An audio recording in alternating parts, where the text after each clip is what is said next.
ভিডিওর শুরুতে কিন্তু দেখতেছো তিশা আপু আর তিশা আপুর ছোট ভাই নাচতেছে সানিম। আজকে কিন্তু সানিমেরই জন্মদিন।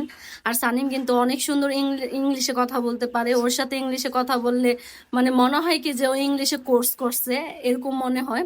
আর এখানে দেখো সবাই অনেক ডান্স করতেছে, সবাই অনেক আনন্দ করতেছে। আমরাও আছি, কারণ আমরাও এখানে অনেক এনজয় করছি। আর এখানে লাইটটা অফ হয়ে যায় হঠাৎ করে।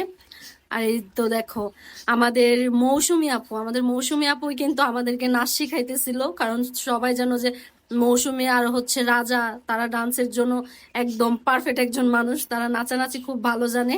তো ওদের কাছ থেকে মূলত নাচ শিখা। আর এই যে এখানে একটু কাপল ডান্স করতেছিল তারা, অনেক এনজয় হয়েছে, অনেক ভালো লাগছে সবার সাথে কথা বলে। অনেকে বলে এই অহংকারী ও অহংকারী, আসলে কেউই অহংকারী না। তুমি একটা মানুষকে দূর থেকে কখনোই চিনতে পারবা না যখন না তার কাছে যাবা, তার সাথে মিশবা, তার সাথে কথা বলবা। আর আমরা কিন্তু এক কথা এখন তিশাপুর ফ্যামিলি মেম্বার হয়ে উঠছি। কারণ যে আন্টি আন্টি বলো, তিশাপু বলো, সব